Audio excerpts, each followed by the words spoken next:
안녕하세요. 오늘도 사연살롱을 찾아주셔서 감사합니다. 저는 30대 후반의 여성이에요. 결혼한 지는 이제 4년째 접어들었어요. 다들 시댁은 어렵고 불편한 게 있다고 하잖아요. 저도 크게 다르지는 않았어요. 제가 가장 힘들었던 건 시부모님이 아닌 손윗동서 형님이었는데요. 물론 때로는 시어머니가 너무 자기 아들 위주로만 생각하는 것 같아 속상한 때도 있었고, 그걸로 남편과 싸우기도 했지만 그렇다고 상식 이하로 속이 뒤집히고 했던 건 없었던 것 같아요. 또 시어머니도 그렇고 시아버지도 그렇고 두 분 다 마음도 약하고 싫은 소리를 잘 못하기도 하세요. 그러다 보니 가끔 쌓였던 게 폭발하기는 하는데요. 사람이라면 누구나 다 그런 면이 있지 않겠어요. 또 지금은 처음보다 제 입장에서도 이해하려고 노력하시는 게 느껴져서 이만하면 시부모님 잘 만난 거다 하고 있어요. 그런데 형님은 결혼하고 얼마 전까지도 진짜 사람 황당하게 하고 열받는 언행을 정말 많이 했답니다. 자기도 같은 며느리 입장이면서 왜 그러는지 모르겠더라고요. 지금 생각해보면 무슨 동물의 왕국처럼 자기가 더 힘있고 잘났다는 걸 보여주려고 유치하게 기싸움을 한 거라는 생각이 들어요. 그 기싸움의 끝은 생각지 못한 곳에서 저의 승리로 끝났답니다. 오늘은 그 얘기를 해보려고 해요. 남편과 결혼하기 전 처음 만났을 때부터 장난 아니었어요. 형님은 땡땡 회계사무소의 회계사였는데 자기 직업에 엄청난 자부심을 갖고 있었어요. 그에 비해 아주버님은 순진해 보였다고 할까요? 대학교에 있는 연구소에 계신다고 했는데 정말 평생 공부만 열심히 한 게 얼굴에 풍길 정도였어요. 형님이 처음 만났을 때부터 저희 앞에서 아주버님한테 가방을 턱 맡기더니 의자 빼고 넣는 거에 주문하는 것까지 모든 걸 아주버님한테 다 시키더라고요. 저는 참 황당했는데 형님은 그걸 자랑하는 것 같았어요. 이지연 씨, 반가워요. 나 땡땡 회계사무소 회계사이고 우리 지금 사는 집이 100평짜리야. 이게 다 내 덕이겠지만. 아, 맞다. 지연 씨는 무슨 편집 디자인 한다고 했나? 그게 돈이 돼요? 우리 도련님도 그저 그런 직장인이라 큰 돈벌이는 못할 텐데. 평생 부자 되기는 참 고난이 많겠다. 어쨌든 우리 결혼하고 지금 5년 만에 새 식구 들어오는 거라 집안 어른들은 기대가 많을 거예요. 뭐 나도 어쨌든 환영이고 잘 살아요. 네, 회계사 요새 참 대단했어요. 처음 만남부터 자기네 집 평수 자랑에 제 직업이 돈이 되느냐부터 해서 제 남편도 큰돈 못 만질 거라고 하지를 않나. 정말 상식 밖의 말만 쏟아놓는데 아주버님은 무안해서 저희한테 고개도 제대로 못 들고 계셨고 남편도 식사하는 내내 불쾌한 표정을 짓고서 두 사람한테 말도 잘하지 않았어요. 난 진짜 형을 이해할 수가 없다니까. 자기가 형수 비서야. 봤지? 형수는 자기가 직접 하는 게 하나도 없어.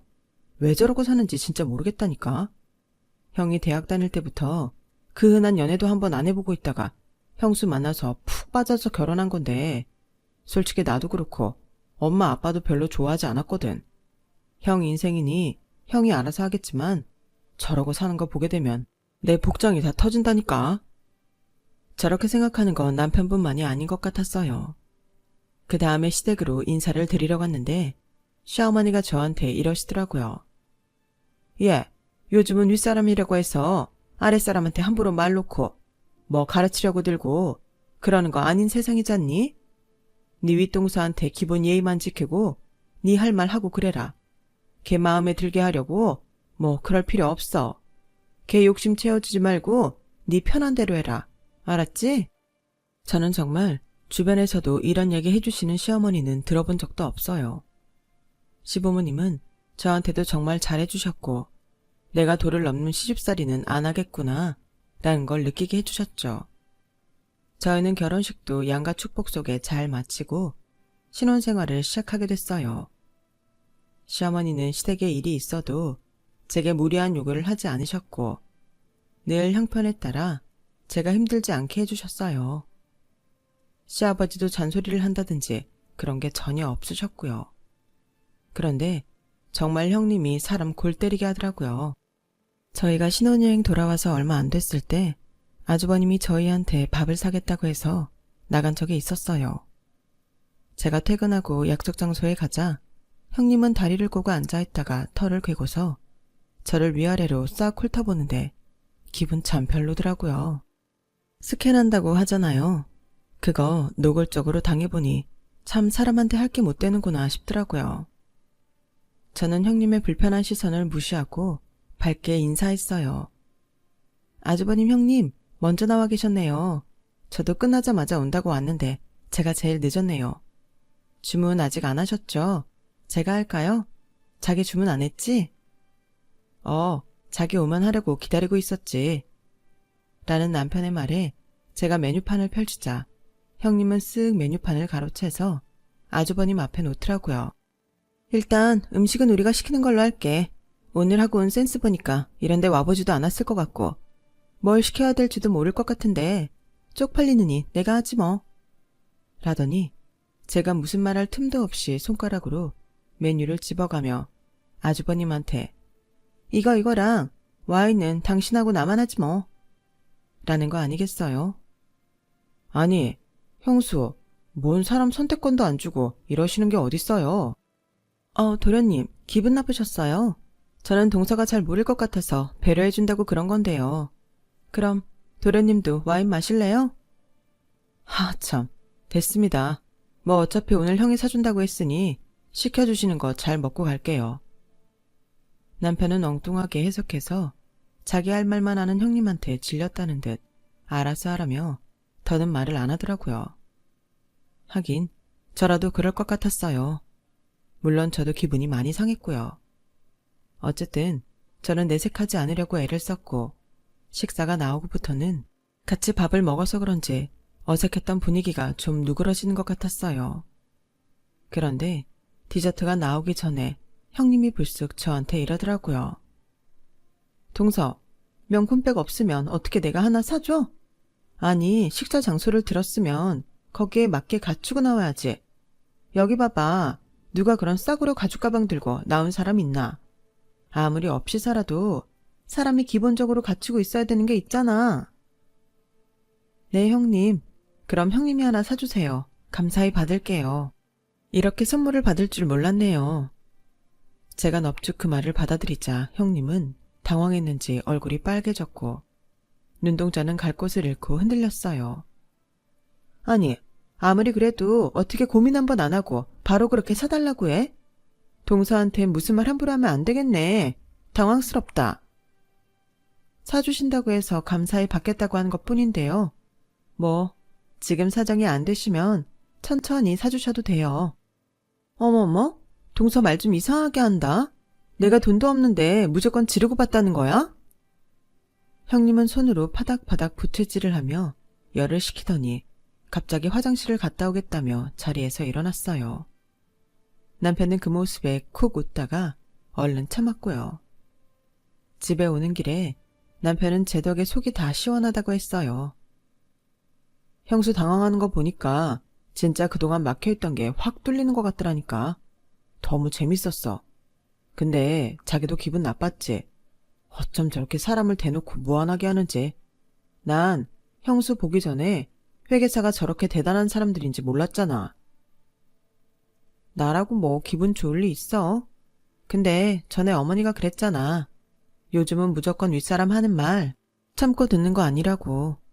난 어머니가 이런 때를 대비해서 참지 말고 할 말 하라고 하신 것 같은데 그래서 대놓고 화내고 싸우기보다는 웃으면서 얘기해보기로 했지. 형이 하도 좋아하니 우리도 어쩔 수 없는 건데 난 진짜 형수 같은 사람 보다 처음 봐. 뭐 두 분이 잘 살면 그걸로 된 거 아니겠어? 나머지야 우리가 잘 대처하면 되는 거니까. 자기도 이제 너무 참기만 하지 마. 할 말은 해. 난 안 그래도 할 말 했어. 화내면서 말해서 문제지. 그래서 형수가 나 안 좋아하잖아. 아마 그래서 자기한테도 일부러 저러는지도 몰라. 그날 일은 그렇게 마무리되었고 얼마 지나지 않아서 시아버지 생신이 다가왔어요. 저는 결혼하고 첫 시댁 어른 생일이기도 하니 보통 신경 쓰이는 게 아니라 여기저기 물어보기도 하고 검색도 해서 선물도 그렇고 같이 식사를 할 장소도 물색했어요. 그런데 형님 내에서는 아무 연락이 없는 거였어요. 자기, 곧 아버님 생신인데 아주버님한테 무슨 연락 없어? 선물은 각자 준비해도 식사 장소는 같이 의논해야 되지 않아? 안 그래도 내가 형한테 연락해봤는데 아직 형수랑 얘기를 못 해봤다네. 조금만 기다려달래. 근데 예약하려면 지금쯤 해야 될 텐데 아주버님이 먼저 정하시면 안 되나? 나도 그러라고 했는데 뭐 형수한테 꼭 물어봐야 된대. 자기 혼자 정하기 좀 그렇다나? 아, 내 형이지만 나도 답답하다. 그럼 내가 형님한테 전화해볼까? 그래도 되겠지? 집안 어른 챙기자고 연락하는 건데 괜찮겠지 뭐. 자기가 전화해준다면 나야 땡큐야. 난 진짜 형수하고 개인적으로 말 섞기 싫거든. 남편은 이제 아주 편하게 자기 형수 싫다는 말을 하더군요. 저는 저한테 맡기라고 하고 형님한테 전화를 했어요.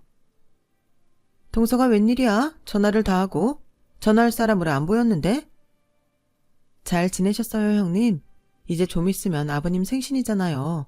그래서 식사 장소 어디로 해야 되나 여쭤보려고요. 아무래도 형님이 더 잘 아실 것 같아서요. 아, 그랬어? 뭐 내가 잘 알긴 아는데 이번엔 동서가 알아서 해봐. 처음 하는 거니까 혼자서 해보는 것도 나쁘지 않잖아. 그러면 다음에는 급을 올려서 어떻게 해야겠다. 감도 잡힐 거야. 나도 아무 말 안 하고 동서 하는 대로 따를게. 그냥 저 알아서 하라고 하는 말도 어쩜 저렇게 사람을 매기면서 하는지 참 그것도 재주다 싶었어요. 저는 알겠다고 하고 이리저리 알아봐서 시부모님 입맛에 맞을 만한 한정식 레스토랑을 예약하고 선물도 준비했어요. 그리고 시아버지 생신날이 되었는데 약속 시간 30분이 지났는데도 아주버님이랑 형님은 오질 않았어요. 남편은 결국 음식을 갖다 달라고 하고 아주버님한테 전화를 했죠. 전화를 끊고 온 남편은 어째 흥분해서 얼굴이 좀 벌개졌더라고요. 왜 그래? 아주버님 무슨 일 있으시대? 제가 묻자 시부모님도 궁금한 표정으로 남편을 쳐다봤어요. 남편은 아주 난처해서 어쩔 줄 모르더라고요. 아, 그게 형수 회사에서 나오는 호텔 디너 뷔페랑 숙박권이 있는데 그게 오늘이 마지막이었대요. 새카맣게 까먹고 있었는데 그거 안 쓰면 다음에 안 준다고 꼭 가야 된다고. 아니 이게 무슨 말인가요? 방구인가요? 그렇게 디너 뷔페를 꼭 가야겠으면 호텔 숙박권 정도는 시부모님 드려도 되는 거 아닌가요?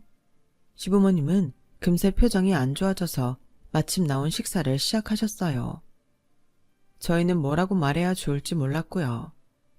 생각해보면 형님은 계획적이었던 것 같아요. 처음부터 그날 호텔에 가려고 시아버지 생신 신경을 안 쓴 거고 저보고 다 알아서 하라고 했다는 생각이 들더라고요. 아니면 자기가 하는 것만 옳고 자기가 가장 눈 높은 사람이 그렇게 쉽게 남한테 일을 맡길 리가 없잖아요.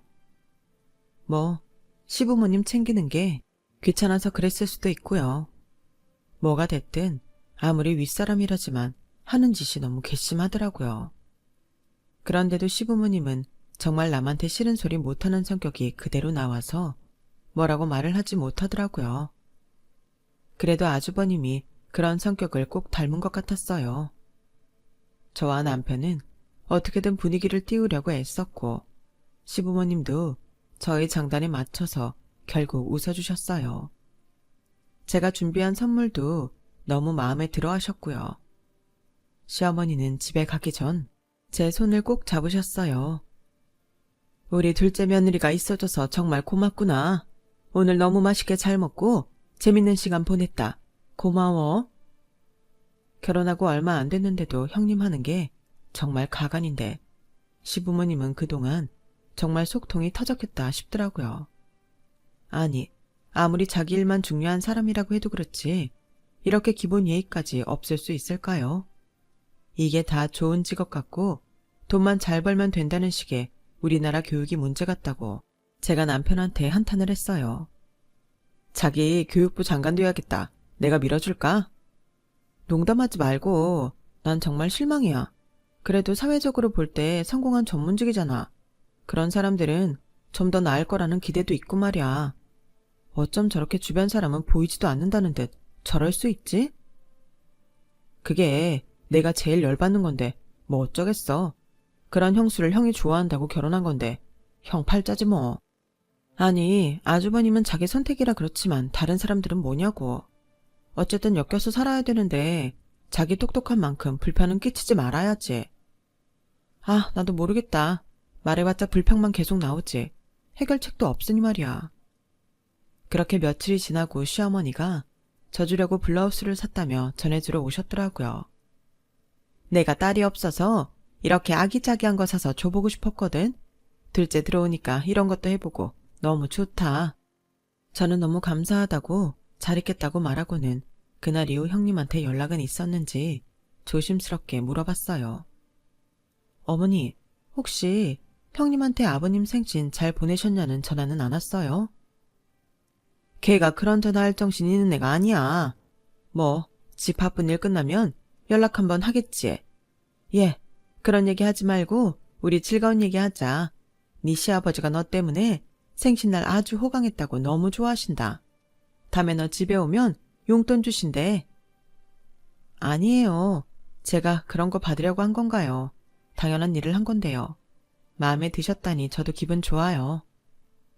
아무래도 형님은 시부모님 생신을 제대로 챙기지 않았던 것 같아요.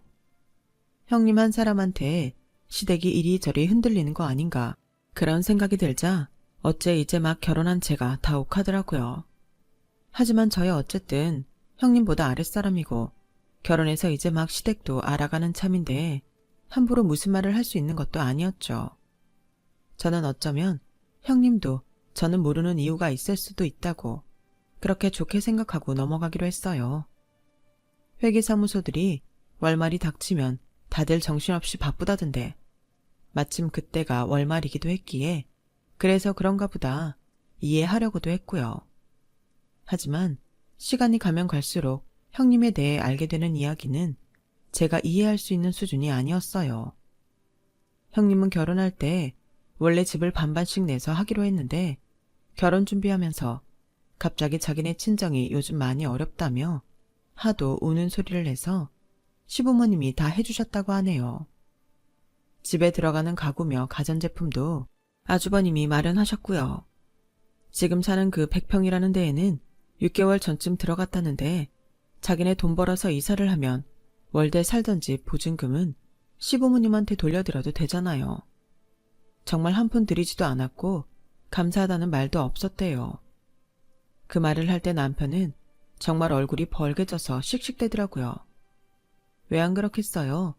저는 듣기만 하는데도 기가 막히더라고요. 그때는 시간이 또 그렇게 지나갔고 2달쯤 후였어요. 형님한테서 전화가 왔는데 그 내용이 참 가관이었어요. 동서, 내가 시간지나 이런 거 물어보는 게 좀 그렇긴 한데 그래도 궁금해서 말이야.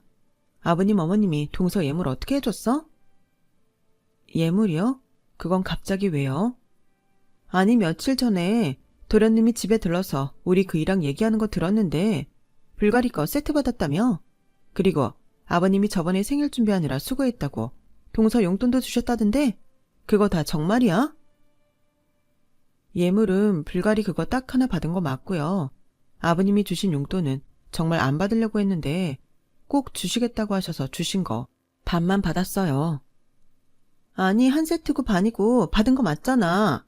어머, 아버님 어머님 지금 동서랑 나랑 차별하는 거 맞지? 난 결혼할 때 그런 비싼 예물 받지도 못했어. 우리 남편이 준비한 반지 목걸이 세트만 받았다고. 그리고 용돈이라니. 나한테는 그런 거 주신 적도 없는데. 이거 차별 맞아. 동서, 뭘 했길래 아버님 어머님이 그런 걸 해주셔? 제가 뭘 했냐고요? 글쎄요.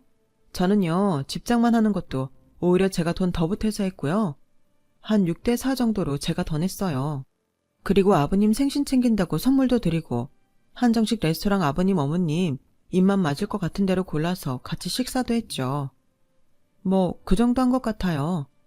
참 주말마다 안부 전화도 드리고 가끔 부르시면 가기도 하고요. 그런 정도 가지고 동서한테만 용돈 주고 할 리가 없는데? 대체 무슨 알랑방귀를 끼길래 그런 예물을 받은 건지 말해봐. 저는 집어들 때 제가 좀 더 보탠 것밖에 없어요. 제가 아버님 어머님 마음을 다 알 수 없으니 왜 그런 비싼 걸 해주셨는지는 저도 모르죠. 직접 물어보세요. 동서, 그런 걸 어떻게 대놓고 물어봐. 참나, 누구 눈치 없는 사람 만들 일 있어? 아무튼 알았어. 동서도 참 대단한 사람이네. 가지 거 알려주는 게 뭐 대수라고? 처음부터 보통 깜찍하진 않겠구나 했지만 이 정도일 줄은 몰랐네. 제가 깜찍한 인상은 아닌데 그렇게 봐주셨다니 감사해요. 저는 형님의 말도 안 되는 꼬인 말에 지고 싶지 않았어요. 제 옷차림이나 가방 같은 게 자기가 한 것보다 좀 저렴한 것 같으면 대놓고 깎아내리고, 제가 시부모님한테 자기보다 좋은 걸 받은 것 같으면 그건 또 못 참는다니. 어떻게든 자기가 남보다 나아 보여야 하고 욕심도 굉장히 많은 사람이구나 싶었죠. 그리고 자기 외모를 위해서는 정말 아낌없이 돈을 쓰는 것 같더라고요. 요즘 피부과 성형외과 가는 게 뭐 사치도 아니고 얼굴에 주사 맞는 사람도 많은데 그걸 뭐라고 하는 건 아니에요. 자기는 온갖 것 다 하면서 아주버님이나 아이한테는 전혀 신경을 안 쓰고 잔소리만 하는 게 얄밉더라고요. 남편이 아주버님을 만나고 오면 늘 열받아서 형님 너무한다고 화를 내는데요. 저는 처음에는 남편이 지나치게 형님을 싫어한다고 생각했는데 그게 아니었어요. 아니, 누가 요즘 자기 피부과 돈 쓰는 거 뭐라고 하겠어? 그렇게 자기 관리하고 꾸미는 거 자기 돈 번 걸로 감당이 되면 뭐라고 안 하지. 물론 형수 돈 많이 벌겠지. 그렇다고 해도 자기만 혼자 무슨 연예인처럼 매달 엄청나게 피부과에 돈 들이고 형이랑 이현이는 요만큼도 신경을 안 써. 내가 진짜 기가 막힌 게 뭔 줄 알아? 형은 속옷을 아직도 결혼 전에 입던 걸 입더라. 이게 말이 돼? 그게 언젠데. 그리고 이현이 입주위에 하얗게 버짐인지 그런 게 폈어. 아니, 100평짜리 집이라고 자랑하면서 애 먹이는 거랑 건강에 얼마나 신경을 안 썼으면 그 지경을 만들어? 형이 병원 같이 갔는데 영양소 부족이라고 그랬대. 이게 말이 되냐고. 이제 3살짜린데 자기가 잘 챙겨야 될 거 아냐. 자기가 형님 너무 나쁘게 보고 그러는 거 아니야? 형님 많이 바쁘시니까 아주버님이 챙길 수도 있잖아. 누가 그걸 몰라? 물론 형도 바쁘다고 집안을 안 돌본 건 반성해야지. 근데 형수는 자기 몸은 잘 챙기면서 식구는 안 챙기니까 하는 소리야. 형은 사실 한번 연구 시작하면 자기 먹는 것도 잊어버려. 형이 잘했다는 게 아니고 성격이 그런 데가 있는 거고, 형수처럼 온갖 것 신경 잘 쓰는 사람이 애가 저 지경이 되게 뒀다는 게 기가 막히지. 안 그래도 형은 다 자기 잘못이라고 아주 이현이한테서 눈을 떼지 못하더라. 물론 형이랑 형수 다 똑같지만 난 진짜 형수한테 질렸어. 제가 형님을 겪어보니 남편이 그렇게 펄펄 뛰고 열을 내는 게 이해가 가더라고요. 그렇게 자기가 받아야 될 거는 시간이 지나도 따지면서 자기 아들한테는 그렇게 무심하다는 게 이기적이라고 밖에는 할 말이 없었으니까요. 게다가 시가 쪽에 결혼식이 있어서 가게 됐는데요. 저는 늘 티 안 나게 꾸민 듯 안 꾸민 듯 하는 걸 좋아해서 요란하게 명품 상표 보이고 그런 걸 안 좋아해요. 그런데 형님은 저와 달라서 아주 머리끝부터 발끝까지 자기가 그 명품 브랜드 상품인 것처럼 티를 내거든요. 뭐 그거야 자기 취향이니 이해해요. 그럼 다른 사람 취향도 존중해줘야 되는 거 아닌가요? 형님은 그 결혼식 자리에서도 저를 쓱 훑어보더니 이내 비웃으면서 이러더라고요. 아니, 그게 대체 언제적 스타일이야? 동서는 시댁 결혼식까지 그렇게 꼭 없는 티를 내야 되겠어? 아니, 편집 디자인을 하는 사람이면 그래도 디자인이라는 걸 하는 건데 이렇게 센스가 없어. 어머 형님, 요즘은 브랜드 티 내지 않는 게 더 세련된 거예요. 내가 이런 브랜드 써요 하고 티내는 건 나이 든 것 같잖아요. 동서는 자격지심을 참 이상하게 표현하더라. 동서도 그렇고 도련님도 그렇고 그렇게 벌어서는 생활비 들어가는 것도 빡빡하잖아. 그냥 없으면 없다고 하면 되지. 무슨 티가 안 난다는 둥 그런 말을 해. 뭐 동서 취향이 구린 건 알겠는데 그래도 이런 자리는 좀 더 차려입고 오는 버릇 좀 해. 어머님 아버님도 며느리가 이러고 오면 창피하실 거 아니야. 저는 형님이 너무 선 넘는 것 같아서 뭐라고 하고 싶었지만 주위에 다른 시댁 어른들도 있고 해서 그냥 참고 말았어요. 그 일이 있고 한 달쯤 지났을 때 형님네는 이사를 갔어요. 거기가 앞으로 오를 거라는 말을 들었다며 그렇게 자랑하던 100평짜리 집을 팔고 50평 정도 되는 아파트로 이사를 했더라고요. 그런데 형님은 무슨 꿍꿍이가 있었는지 자기네 회사 사람들, 거래처 사람들 다 같이 집들이를 하는데 저보고 와서 도와달라고 하더라고요. 동서, 우리 집들이 할 때 동서가 같이 음식도 날라주고 뒤에서 우리 이현이도 챙겨줄래? 내가 그날 일한 건 섭섭하지 않게 쳐줄게. 그래도 새집에서 손님 만든 건데 생판 모르는 남보다 동서가 도와주는 게 마음이 놓이잖아. 아, 맞다.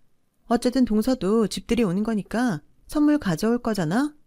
괜히 뭐 살 생각하지 말고 땡땡땡에서 거실에 놓을 도자기로 된 무드 등 사와. 내가 어떤 모델인지 톡으로 보내놓을게. 형님은 저를 자기 집들이에서 심부름시키면서 자기가 저보다 더 우위에 있다는 걸 보여주고 싶은 것 같았어요. 그런 심보를 생각하니 정말 가고 싶지 않더라고요. 그래도 조카 아이가 마음에 걸리기도 했고 나중에 따로 집들이에 가기 싫기도 해서 알겠다고 했어요. 그리고 형님이 선물로 달라고 한 그 무드 등이요. 정말 가격이 악소리 나오게 비싸더라고요. 저한테 주겠다는 일당이 몇 배는 되던데 그러면서 저한테 일당 준다고 얼마나 공치사를 하든지 눈꼴 씌어서 못 봐주겠더라니까요. 아무튼 그날은 그런 걸로 따지는 것도 유치했고 저는 조카를 돌보면서 손님들이 오기를 기다렸어요. 손님들이 하나 둘씩 오기 시작하더니 곧 오기로 한 사람들이 다 왔고 저는 형님이 시키는 대로 음식을 내갔어요. 아주버님은 제가 왔다 갔다 음식을 나르니까 미안해서 어쩔 줄을 모르더라고요. 아우, 재수씨, 제가 나중에 다 갚을게요. 오늘 정말 미안해요. 네, 그래도 이사하셨는데 저도 이렇게 축하한다고 생각하면 되죠 뭐. 그러면서 음식을 들고 제일 마지막에 오신 손님들 자리에 갔는데 그중에 나이가 가장 많은 남자분이 저를 빤히 보시더니 갑자기 반갑게 인사를 하더라고요. 아유, 지연씨, 지연씨를 여기서 보네? 어떻게 여기를 왔어요? 누구랑 아는 사이예요? 아저씨, 저 여기 저희 아주버님 댁이에요. 오늘 집들이 있다고 해서 도와드리러 왔는데요. 아니, 우리 회사 큰 고객 따님이 그럼 김현수 씨 동서인 거네? 와, 이런 인연이 있나? 그렇게 활짝 웃으며 제 손을 잡는 그분은 저희 아빠 회사 일을 해주는 대표님이었어요. 저는 몰랐는데 원래 공동대표로 있던 회계사무소에서 독립해서 따로 사무소를 차렸는데 그때 아빠가 대표님 부탁으로 회계 업무를 이쪽으로 옮기셨다고 해요. 그래서 저는 형님이 땡땡 회계사무소라고 했을 때 잘 몰랐던 거고요. 거기 대표님이 아빠와 친분이 있는 것도 몰랐죠. 대표님이 저를 붙잡고 반갑게 이야기를 하고 있으려니 형님이 무슨 일인가 싶어서 잽싸게 오더라고요. 어머 대표님, 우리 동서한테 무슨 일이실까요? 이렇게 누구랑 반갑게 얘기하시는 거 처음 본 것 같아요. 김 차장. 김 차장은 내가 독립하고 우리 사무소 와서 잘 모르지? 여기 지연 씨가 우리 회사 은인이나 다름없는 땡땡 투자 대표님 딸이야. 거기 회사 회계랑 대표님 갖고 있는 건물 큰 거 두 채도 우리가 하잖아. 이런 인연이 있을 줄은 꿈에도 몰랐네. 김 차장, 동서한테 아주 잘해야 되네. 지금도 우리 사무소 큰 고객분 따님이거든. 김 차장이 지연 씨한테 실수해서 우리 일감 떨어지는 불상사는 생기지 말아야지. 하, 농담이고 김 차장이 어련히 알아서 잘하겠어. 이렇게 형님네 집들이라고 도와주러 온 거 보면 사이가 꽤 좋은 것 같은데 오늘 김 차장이 일 다 끝나고 나면 지연 씨한테 크게 한턱 쏴야 돼. 알았지? 아, 네, 그래요. 동서 친정이 그랬군요. 형님은 얼굴이 불그락 난리가 났고 입술이 파르르 떨렸어요. 저는 그걸 보고 웃음이 터질 것 같은 걸 겨우 참았어요. 사실 저희 아빠가 규모가 크지는 않아도 아주 알찬 투자회사를 운영하고 있었고 그 회사가 있는 건물과 그 옆 건물도 소유하고 계셨는데 그 건물이 좀 크거든요. 그런 사실을 전혀 몰랐던 형님은 깜짝 놀란 거고 대표님이 대놓고 저한테 잘해주라고 하니 완전 당황한 거죠. 대표님은 집들이가 끝나고 돌아갈 때까지 형님한테 저한테 잘해주라고 몇 번을 말했는지 몰라요. 자기 대표한테 뭐라고 할 수도 없고 형님은 어쩔 수 없이 예 할 수밖에 없었죠. 사람들이 다 가고 난 후 형님은 저한테 따지듯이 말했어요. 아니, 동서는 친정집이 그러면 그렇다고 말을 해줘야지. 왜 여태 아무 말도 안 했어? 이게 대체 무슨 경우야? 제 친정일이 형님하고 관계가 있을 줄 저도 몰랐죠. 아니, 그렇게 잘 사는 집딸이 왜 이러고 다녀? 누가 보면 아주 서민인 줄 알겠어. 형님, 제가 정말 말 안 하려고 그랬는데요. 지난번 결혼식 때 형님이 뭐라고 했던 그 옷이요. 그거 유럽에서는 굉장히 유명한 하이엔드 제품이에요. 저는 원래 명품 브랜드 떡하니 붙여놓은 거 별로 안 좋아해서 좋은 자리에는 주로 그런 거 입어요. 그리고 평소에는 일하고 활동하기 좋은 옷하고 신발이면 뭐든 괜찮고요. 원래 그런 거 신경 안 쓰고 오래 입고 오래 쓸 수 있는 거 좋아하는 것 뿐이에요. 그러니까 형님도 이제 제가 하고 다니는 것 같고 뭐라고 안 하셨으면 좋겠어요. 형님이 남한테 보이는 거 많이 신경 쓰시는 건 알겠는데요. 형님처럼 하지 않는다고 다른 사람들 쉽게 판단하시는 거 솔직히 아닌 것 같아요. 저 오늘 온 것도 이현이가 신경 쓰여서 온 거지. 형님 그동안 저한테 하셨던 거 생각하면 여기 단 1초도 있고 싶지 않거든요. 그러니까 앞으로는 제가 아무리 아랫사람이어도 말조심 좀 해주셨으면 좋겠어요. 제가 이빠른 소리를 하자 형님은 어쩔 줄 몰라서 양손을 잡고 발만 동동 구르더라고요. 제가 옷을 갈아입고 나와서 집에 간다고 하자 형님은 그제야 제 팔을 붙잡고 사정하더라고요. 저기 동서, 친정에 내 얘기 뭐 하고 그런 거 없지? 그동안 나 때문에 마음 상한 거 있었으면 내가 사과할게. 동서가 처음부터 친정이 어떤 집안인지 말만 해줬어도 이럴 일은 없었겠지만. 아차, 아니야. 지금 말한 건 잊어줘. 미안해. 내가 미안해. 형님은 사과한다는 말도 입이 겨우 떨어지는 게 보였어요. 그리고 미안하다고 하는 순간에도 얄미운 말을 하는 건 너무 의도적인 게 빤히 보여서 참 사람이 별로라는 걸 다시 한번 새삼 깨달았죠.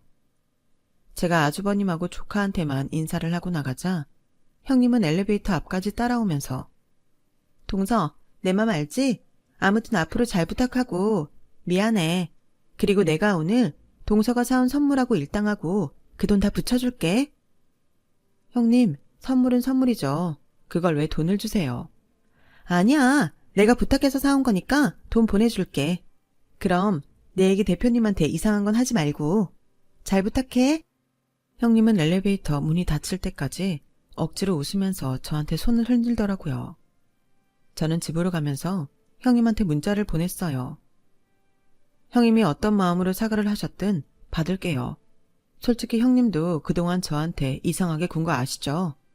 아무리 아랫사람이어도 더는 그러지 마셨으면 좋겠어요. 그리고 형님, 이제는 아주버님하고 이현이한테도 신경 좀 쓰세요. 형님 얼굴하고 옷하고 신발에만 돈 쓰지 마시고 아주버님 새 속옷도 사주시고 좋은 데도 같이 가시고요. 이현이 먹는 것도 신경 쓰시고요. 그런 거 아버님 어머님도 아시면 마음이 어떠시겠어요? 아무리 싫은 소리 못하시는 분들이라고 해도 그렇지.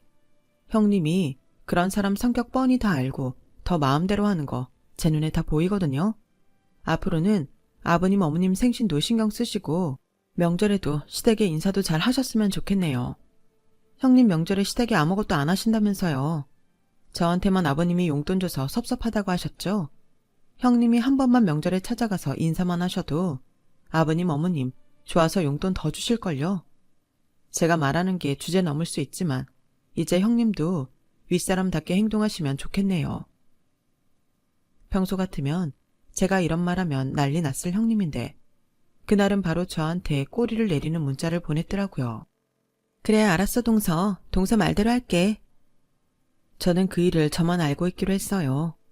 그래서 한동안 말 안 하다가 좀 지나서 얘기했더니 남편이 통쾌해서 어쩔 줄 모르고 웃더라고요.